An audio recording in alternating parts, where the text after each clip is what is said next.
Hello everyone, welcome back to my channel Taj ಎಜುಎಚ್ online classes. ಈ ವಿಡಿಯೋದಲ್ಲಿ ನಾನು ಕಾಸ್ಟ್ ಆಫ್ ಇಂಪ್ರೂವ್ಮೆಂಟ್ ಅಂದರೆ ಏನು, cost of inflation index on cost of improvement ಯಾವಾಗ ತೊಗೊಳ್ಬೇಕು ಅದ್ರ ಬಗ್ಗೆ ಡಿಸ್ಕಸ್ ಮಾಡ್ತಾ ಇದ್ದೀನಿ. ಸೊ ಕಾಸ್ಟ್ ಆಫ್ ಇಂಪ್ರೂವ್ಮೆಂಟ್ ಅಂದರೆ ಏನು ನೋಡಿ. Cost of improvement refers to any capital expenditure incurred by an assessee in making additions or alterations to a capital asset. ನೋಡಿ, ಯಾವುದಾದ್ರೂ ಒಂದು ಕ್ಯಾಪಿಟಲ್ ಅಸೆಟ್, ಲೆಟ್ಸೇ ಒಂದು ಬಿಲ್ಡಿಂಗ್ ಅಂತ ಅಂದ್ಕೊಳ್ಳೋಣ. ನಾನೊಂದು ಬಿಲ್ಡಿಂಗನ್ನು ಪರ್ಚೇಸ್ ಮಾಡಿದೆ. ಓಕೆ, ಪರ್ಚೇಸ್ ಮಾಡಿದೆ 2001 ಪರ್ಚೇಸ್ ಮಾಡಿದೆ. ಆವಾಗ 5 ಲಕ್ಷಕ್ಕೆ ನಾನು ಪರ್ಚೇಸ್ ಮಾಡಿದ್ದೆ. ಅದಾದ ನಂತರ 2006 ನಾನು ಆ ಬಿಲ್ಡಿಂಗಲ್ಲಿ ಅಡಿಷ್ನಲ್ ಫ್ಲೋರನ್ನು ಕಟ್ಟಿಸಿದೆ ಅಂತ ಅಂದ್ಕೊಳ್ಳೋಣ. ಅಡಿಷ್ನಲ್ ಫ್ಲೋರನ್ನು ಕಟ್ಟಿಸಿದೆ ಅಂದರೆ ನಾನು ಏನು ಮಾಡ್ತಾಯಿದ್ದೀನಿ, ಇಲ್ಲಿ ಅಡಿಷನ್ ಮಾಡ್ತಾಯಿದ್ದೀನಿ, ಆಲ್ಟ್ರೇಷನ್ ಮಾಡ್ತಾಯಿದ್ದೀನಿ, ರೈಟ್? ಅಥವಾ ಆ ಬಿಲ್ಡಿಂಗನ್ನು ಫುಲ್ಲು ಬಿಟ್ಟು ಹೊಸದಾಗಿ ಬಿಲ್ಡಿಂಗನ್ನ ಇನ್ನೊಂದು ಕಟ್ಟಿಸಿದೆ. ಸೊ ಇಲ್ಲೇನಾಗ್ತಾಯಿದೆ ಅಂದರೆ, ನಾನು ಬಿಲ್ಡಿಂಗನ್ನು ಆಲ್ಟ್ರೇಷನ್ ಮಾಡ್ತಾಯಿದ್ದೀನಿ, ರಿನೋವೇಟ್ ಮಾಡ್ತಾಯಿದ್ದೀನಿ ಅಥವಾ ಅಡಿಷನ್ ಮಾಡ್ತಾಯಿದ್ದೀನಿ. ಆವಾಗ ನನಗೆ ಇನ್ನೂ 5 ಲಕ್ಷ ಖರ್ಚಾಯಿತು, ಕರೆಕ್ಟ್? ಸೊ ಇಲ್ಲೇನಾಗ್ತಾಯಿದೆ, ನಾನು ಸೇಲ್ ಮಾಡಿದೆ ಲೇಟರ್ 2024-25 ನಾನು ಇದನ್ನು 50 ಲಕ್ಷಕ್ಕೆ ಸೇಲ್ ಮಾಡಿದೆ ಅಂತ ಅಂದ್ಕೊಳ್ಳೋಣ. ಸೊ ಈ 50 ಲಕ್ಷಕ್ಕೆ ಸೇಲ್ ಮಾಡಿದ ದುಡ್ಡಲ್ಲಿ ನಾನು ಪರ್ಚೇಸ್ ಮಾಡಿದ್ದು 5 ಲಕ್ಷ, ಅದಕ್ಕೆ ಅಡಿಷನ್ ಕನ್ಸ್ಟ್ರಕ್ಷನ್ ಆಯ್ತಲ್ಲ 5 ಲಕ್ಷ, ಅದು ಕಳಿಬೇಕಲ್ವಾ ನಾನು ಟ್ಯಾಕ್ಸ್ ಕಟ್ಟೋಕ್ಕಿಂತ ಮುಂಚೆ. ಅದಕ್ಕೋಸ್ಕರ ಇಲ್ಲಿ ಕಾಸ್ಟ್ ಆಫ್ ಇಂಪ್ರೂವ್ಮೆಂಟ್ ಬಗ್ಗೆ ಕಾನ್ಸೆಪ್ಟನ್ನು ಹೇಳಿದ್ದಾರೆ ಇನ್ಕಮ್ ಟ್ಯಾಕ್ಸ್ ಆ್ಯಕ್ಟ್ ಪ್ರಕಾರ. ಸೊ ಇಲ್ಲಿ ಇನ್ಕಮ್ ಟ್ಯಾಕ್ಸ್ ಆ್ಯಕ್ಟ್ ಪ್ರಕಾರ ಕಾಸ್ಟ್ ಆಫ್ ಇಂಪ್ರೂವ್ಮೆಂಟ್ ಅಂದರೆ any cost of additions or alteration to capital asset ಅಂತ ಅರ್ಥ. ಇದು ನಿಮಗೆ ನೆನಪಿರಬೇಕು, 2 ಮಾರ್ಕ್ಸಿಗೆ ಕ್ವೆಶನ್ ಬರುವಂಥದ್ದು ಇರುತ್ತೆ. What is the meaning of cost of improvement or what is the meaning of cost of acquisition ಅಂತಲೂ ಬರ್ಬೋದು. ಓಕೆ, ಸೊ ಇಲ್ಲೇನಾಗುತ್ತೆ ನೋಡಿ, ವಾಟ್ ಈಸ್ ಇಟ್ ಅಂದರೆ, it is the money spend to increase the value of an asset. ಒಂದು ಅಸೆಟ್ಟಿನ ವ್ಯಾಲ್ಯೂನ increase ಮಾಡೋದಕ್ಕೆ ನಾವು spend ಮಾಡುವಂಥದ್ದು.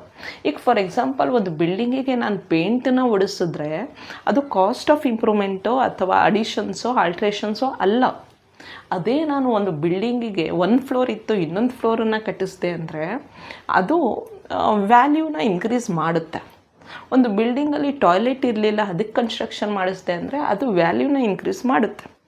ಸೊ ಇಲ್ಲೇನಾಗುತ್ತೆ ಅಂದರೆ, ನಾವು ಕಾಸ್ಟ್ ಆಫ್ ಇಂಪ್ರೂವ್ಮೆಂಟನ್ನು ತಗೊಂಡು ಅದ್ರ ಮೇಲೆ ನಾವು ಕಾಸ್ಟ್ ಆಫ್ ಇನ್ಫ್ಲೇಷನ್ ಇಂಡೆಕ್ಸನ್ನು ಹಾಕ್ಕೊಂಡು, ಕೆಲವೊಂದಕ್ಕೆ ಯಾವ್ಯಾವ ಸೆಟ್ಗೆ ಇಂಡೆಕ್ಸೇಷನ್ ಬೀಳುತ್ತೋ ಅದಕ್ಕೆ ಇಂಡೆಕ್ಸೇಷನ್ನ ಹಾಕ್ಕೊಂಡು ಎಷ್ಟು ಆ್ಯಕ್ಚುಯಲ್ ಪ್ರೈಸು, ಆವಾಗ ಹಳೆಯದು 10 ವರ್ಷದಿಂದ 20 ವರ್ಷದಿಂದ 5 ವರ್ಷದಿಂದ ಎಷ್ಟಿತ್ತು ಪ್ರೈಸು, ಅದರ ಆ್ಯಕ್ಚುಯಲ್ ಪ್ರೈಸು ಇವತ್ತಿಗೆ ಎಷ್ಟಿದೆ ಅಂತ ತಿಳ್ಕೊಳ್ಳೋದಕ್ಕೆ ನಾವು ಕಾಸ್ಟ್ ಆಫ್ ಇಂಪ್ರೂವ್ಮೆಂಟ್ ಮೇಲೆ ಈ ಫಾರ್ಮುಲಾನ ಯೂಸ್ ಮಾಡಿಕೊಂಡು cost of improvement into CII of year of transfer divided by CII of year of improvement ಅದನ್ನು ತೊಗೊಂಡು, ಅದೆರಡು CII ಕ್ವೆಶನಲ್ಲೇ ಕೊಟ್ಟಿರ್ತಾರೆ, ಅದನ್ನು ತೊಗೊಂಡು ನಾವೇನು ಮಾಡಬೇಕಾಗುತ್ತೆ, ಆ್ಯಕ್ಚುಲಿ ಎಷ್ಟು ಅಮೌಂಟ್ ಅಂತ ನೋಡಿ ಅದ್ರ ಬೇಸಿಸ್ ಮೇಲೆ ಕ್ಯಾಲ್ಕುಲೇಟ್ ಮಾಡಬೇಕಾಗುತ್ತೆ.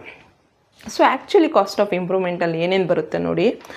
ರಿಯಲ್ ಎಸ್ಟೇಟ್ ಅಂತ ಬಂದಾಗ construction of addition extra floor or house building or compound wall, ಇದನ್ನೆಲ್ಲ ಮಾಡಿಸಿದಾಗ ರಿಯಲ್ ಎಸ್ಟೇಟು. ಫೈನಾನ್ಷಿಯಲ್ ಅಸೆಟ್ಸಲ್ಲಿ generally there is no improvement for shares or gold, ಇದು ನೆನ್ಪಿಟ್ಕೊಳ್ಳಿ.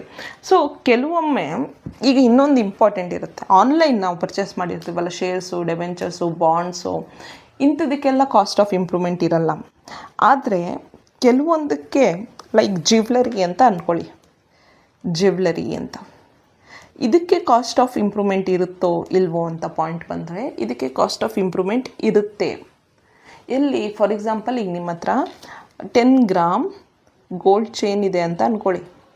ಓಕೆ, ನೀವೇನು ಮಾಡ್ತೀರಾ, ಆ 10 ಗ್ರಾಮ್ ಗೋಲ್ಡ್ ಚೈನ್ ಹಳೇದು ನಿಮ್ಮ ಅಜ್ಜಿ ನಿಮಗೆ ಕೊಟ್ಟಿದ್ದು ಅಂತ ಅಂದ್ಕೊಳ್ಳಿ, ಅದನ್ನು ಹೋಗಿ ಅಂಗಡಿನಲ್ಲಿ ಕರಗಿಸ್ಬಿಟ್ಟು ಇನ್ನೊಂದು 5 ಗ್ರಾಮ್ ತೊಗೊಂಡು 15 ಗ್ರಾಮ್ ಗೋಲ್ಡ್ ಚೈನ್ ಹೊಸ ಡಿಸೈನ್ದು ಮಾಡಿಸಾಕ್ಕೊಳ್ತೀರಾ.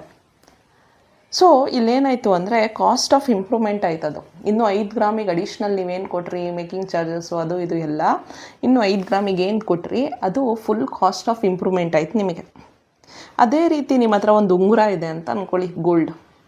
ಸೊ ಆ ಉಂಗುರಕ್ಕೆ ನೀವು ಒಂದು ಡೈಮಂಡನ್ನು ಹಾಕಿಸ್ಕೊಳ್ತೀರಾ ಅಡಿಷ್ನಲ್ ಆಗಿ, ಅವಾಗ ಏನಾಗುತ್ತೆ, ಅದು ಕಾಸ್ಟ್ ಆಫ್ ಇಂಪ್ರೂವ್ಮೆಂಟ್ ಆಗುತ್ತೆ.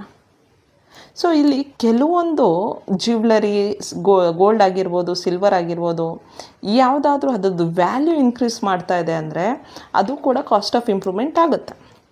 ನೆಕ್ಸ್ಟು ಕೆಲವೊಂದು ಯಾವುದು ಕಾಸ್ಟ್ ಆಫ್ ಇಂಪ್ರೂವ್ಮೆಂಟ್ ಅಲ್ಲ ನೋಡಿ, ರೂಟೀನ್ ರಿಪೇರ್ಗಳೇನಿರುತ್ತೆ. ಈಗ ಬಿಲ್ಡಿಂಗಲ್ಲಿ ಎಲೆಕ್ಟ್ರಿಸಿಟಿ ಬರ್ತಾ ಇಲ್ಲ ಅಂತ ರಿಪೇರ್ ಚಾರ್ಜಸ್ ಏನಾದರೂ ನಾವು ಮಾಡಿಸಿದ್ರೆ ಅದು ಕಾಸ್ಟ್ ಆಫ್ ಇಂಪ್ರೂವ್ಮೆಂಟ್ ಅಲ್ಲ, ಅದು ಎಕ್ಸ್ಪೆನ್ಸಸ್, ಅದು ಎಕ್ಸ್ಪೆಂಡಿಚರ್. ಹೌಸ್ ಪೇಂಟಿಂಗ್ ಮಾಡಿಸೋದು ಎಕ್ಸ್ಪೆಂಡಿಚರ್. ಒಂದು ಲೀಕ್ ಏನೋ ವಾಟರ್ ಲೀಕೇಜ್ ಆಗ್ತಾ ಇದೆ ಅದನ್ನು ಫಿಕ್ಸ್ ಮಾಡಿಸ್ತೀವಿ, ಅದು ಎಕ್ಸ್ಪೆಂಡಿಚರ್. ಇದೆಲ್ಲ ಕಾಸ್ಟ್ ಆಫ್ ಇಂಪ್ರೂವ್ಮೆಂಟ್ ಅಲ್ಲ. ಸೊ ನೋಡಿ, ಕಾಸ್ಟ್ ಆಫ್ ಇಂಪ್ರೂವ್ಮೆಂಟ್ ಅಂದರೆ ಯಾವುದ್ಯಾವುದು ಕಾಸ್ಟ್ ಆಫ್ ಇಂಪ್ರೂವ್ಮೆಂಟ್ ಬರುತ್ತೆ, ಯಾವುದ್ಯಾವ್ದು ಕಾಸ್ಟ್ ಆಫ್ ಇಂಪ್ರೂವ್ಮೆಂಟ್ ಬರಲ್ಲ ಅಂತ ಇಲ್ಲಿ ತಿಳ್ಕೊಳ್ಳೋಣ.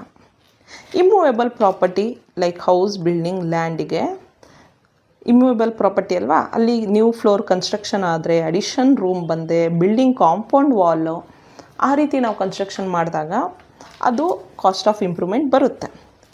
Intangible assets like if you purchase patent, copyright and spend money to legally defend or enhance it, ಅದು ಕೂಡ ಬರುತ್ತೆ. Okay, in case if you have purchased it or if you have purchased a patent or copyright, so and legally defend ಮಾಡ್ಕೊಳ್ಳೋಕ್ಕೆ ಅದು ನಮ್ಮದು ಅಂತ ನೀವು ಅದಕ್ಕೆ ಏನಾದರೂ ಅಮೌಂಟನ್ನ ಮಾಡಿದ್ರೆ ಅವಾಗ ಅದು ಇಂಟ್ಯಾಂಜಿಬಲ್ ಅಸೆಟ್ಸ್ ಮೇಲೇನೂ ಕಾಸ್ಟ್ ಆಫ್ ಇಂಪ್ರೂವ್ಮೆಂಟ್ ಬರುತ್ತೆ. Only if you have purchased it. ಅರ್ಥ ಮಾಡ್ಕೊಳ್ಬೇಕು, ಪರ್ಚೇಸ್ ಮಾಡಿದರೆ ನೀವು ಬೇರೆಯವರಿಂದ ಪೇಟೆಂಟ್ಸು, ಗುಡ್ವಿಲ್ಲು ಇಂಥದ್ದೆಲ್ಲ ಅಂಥ ಸಮಯದಲ್ಲಿ ಮಾತ್ರ ಅದಕ್ಕೆ ನೀವು cost of improvement, even cost of ಅಕ್ವಿಸಿಷನ್ನು ಕೂಡ ಮಾಡ್ಬೋದು. ಇನ್ ಕೇಸ್ ನೀವು ಅದನ್ನು ಪರ್ಚೇಸ್ ಮಾಡಿಲ್ಲ, ನೀವೇ ಜನ್ರೇಟ್ ಮಾಡಿದ್ದು ಅಂದರೆ ಗುಡ್ವಿಲ್ ಆಫ್ ಅ ಬಿಸ್ನೆಸ್ ಆಗಿರ್ಬೋದು ಅಥವಾ ಏನಾದರೂ ಬೇರೆದು ಟ್ರೇಡ್ ಮಾರ್ಕ್, ಅದೆಲ್ಲ ಅದಕ್ಕೆ ಕಾಸ್ಟ್ ಆಫ್ ಇಂಪ್ರೂವ್ಮೆಂಟ್ ಬರಲ್ಲ. You cannot improve it because you have made it, you have created it for your business. Okay, next jewellery ಅಂತ ಬಂದಾಗ adding more gold or precious stones example ನಾನು already ಕೊಟ್ಟೆ. ಆಮೇಲೆ any other tangible assets like machinery or vehicles.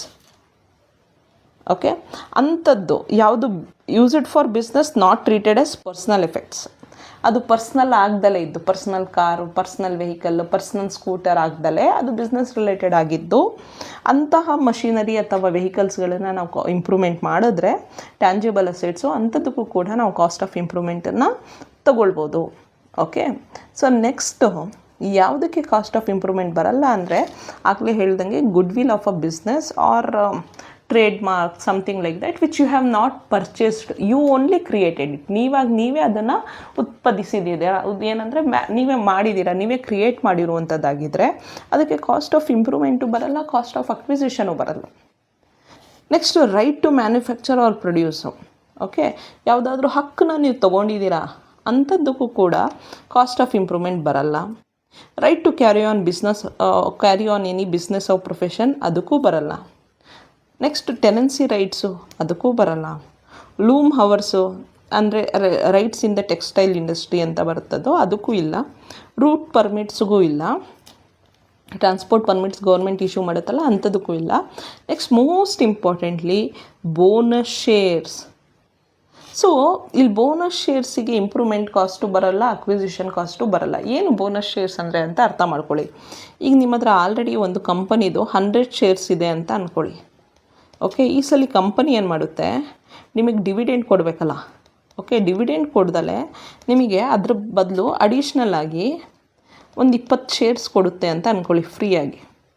ಈಗ ನಿಮಗೆ ಫ್ರೀಯಾಗಿ ಬಂದಂಥ ಶೇರ್ಸಿಗೆ no cost of acquisition, no cost of improvement, ಎರಡೂ ಬರಲ್ಲ. ಇದು ಫ್ರೀಯಾಗಿ ನಿಮಗೆ ಬೋನಸ್ ಆಗಿ ಬಂದಿರುವಂಥದ್ದಲ್ವಾ, ಅಡಿಷ್ನಲ್ ಆಗಿ ಬಂದಿರುವಂಥದ್ದು. ನಿಮಗೆ ಫ್ರೀಯಾಗಿ ಬಂದಾಗ ನಿಮಗೆ ಕಾಸ್ಟ್ ಆಫ್ ಅಕ್ವಿಸಿಷನು ಬರಲ್ಲ, ಕಾಸ್ಟ್ ಆಫ್ ಇಂಪ್ರೂವ್ಮೆಂಟು ಬರಲ್ಲ. ಓಕೆ, ಅದೇ ನೀವು ಹೊಸದಾಗಿ ಏನಾದರೂ ಶೇರ್ಸನ್ನು ಪರ್ಚೇಸ್ ಮಾಡಿದರೆ ಅವಾಗ ಕಾಸ್ಟ್ ಆಫ್ ಅಕ್ವಿಸಿಷನ್ ಬರುತ್ತೆ, ಆದರೆ ಶೇರ್ಸ್ ಮೇಲೆ ಯೂಶ್ವಲಿ ಕಾಸ್ಟ್ ಆಫ್ ಇಂಪ್ರೂವ್ಮೆಂಟ್ ಬರಲ್ಲ. ಆನ್ಲೈನಲ್ಲಿ ಪರ್ಚೇಸ್ ಮಾಡಿದಂಥದ್ದು ಶೇರ್ಸು, ಡಿಬೆಂಚರ್ಸು, ಬಾಂಡ್ಸು ಇಂಥದ್ದೆಲ್ಲ ಇದಕ್ಕೆ ಕಾಸ್ಟ್ ಆಫ್ ಇಂಪ್ರೂವ್ಮೆಂಟ್ ಬರಲ್ಲ. ಯಾವುದಕ್ಕೆ ಬರುತ್ತೆ? ಹೌಸ್ ಪ್ರಾಪರ್ಟಿಗೆ, ಬಿಲ್ಡಿಂಗಿಗೆ, ಲ್ಯಾಂಡಿಗೆ ಲೈಕ್ ಅಗ್ರಿಕಲ್ಚರಲ್ ಲ್ಯಾಂಡಿಗೆ, ಜ್ಯುವೆಲರಿಗೆ, ಇಂಥದಕ್ಕೆಲ್ಲ ಮಷಿನರಿ, ವೆಹಿಕಲ್ಸು, ಅದು ಬಿಸ್ನೆಸ್ ರಿಲೇಟೆಡ್ ಆಗಿದ್ದರೆ ಅಂಥದಕ್ಕೆಲ್ಲ ಕಾಸ್ಟ್ ಆಫ್ ಇಂಪ್ರೂವ್ಮೆಂಟ್ ಬರುತ್ತೆ. ಬೇರೆ ಯಾವುದಕ್ಕೂ ಕಾಸ್ಟ್ ಆಫ್ ಇಂಪ್ರೂವ್ಮೆಂಟ್ ಬರಲ್ಲ. Okay, especially good will of business ಆ ರೀತಿ ಕೊಟ್ಟಿರ್ತಾರೆ ತುಂಬ ಸಲ. ಅದು ನೀವು ಜನ್ರೇಟ್ ಮಾಡಿರೋದಾ ಅಥವಾ ಬೇರೆ ಕಡೆಯಿಂದ ಪರ್ಚೇಸ್ ಮಾಡಿರೋದಾ ಅಂತ ನೀವು ಚೆಕ್ ಮಾಡಬೇಕಾಗತ್ತೆ. ಕ್ವೆಶ್ಚನಲ್ಲಿ ಏನು ಕೊಟ್ಟಿದ್ದಾರಂತ. ಇಫ್ ಇಟ್ ಈಸ್ ಪರ್ಚೇಸ್ಡ್ ಅಂತ ಕೊಟ್ಟಿದ್ರೆ then it is cost of ಅಕ್ವಿಸಿಷನ್ನು ಕಾಸ್ಟ್ ಆಫ್ ಇಂಪ್ರೂವ್ಮೆಂಟ್ ಬರಬಹುದು. If it is not purchased, it is created, self generated ಅಂತ ಏನಾದರೂ ಕ್ವೆಶ್ಚನಲ್ಲಿ ಬ್ರ್ಯಾಕೆಟಲ್ಲಿ ಕೊಟ್ಟಿದ್ರೆ ಅದಕ್ಕೆ ಕಾಸ್ಟ್ ಆಫ್ ಅಕ್ವಿಸಿಷನ್ನು ಬರಲ್ಲ, ಕಾಸ್ಟ್ ಆಫ್ ಇಂಪ್ರೂವ್ಮೆಂಟು ಬರಲ್ಲ. ಸೊ ಇಷ್ಟು ಕಾಸ್ಟ್ ಆಫ್ ಇಂಪ್ರೂವ್ಮೆಂಟ್ ಬಗ್ಗೆ. ನೆಕ್ಸ್ಟ್ ವಿಡಿಯೋದಲ್ಲಿ ಕಾಸ್ಟ್ ಆಫ್ ಅಕ್ವಿಸಿಷನ್ ಬಗ್ಗೆ.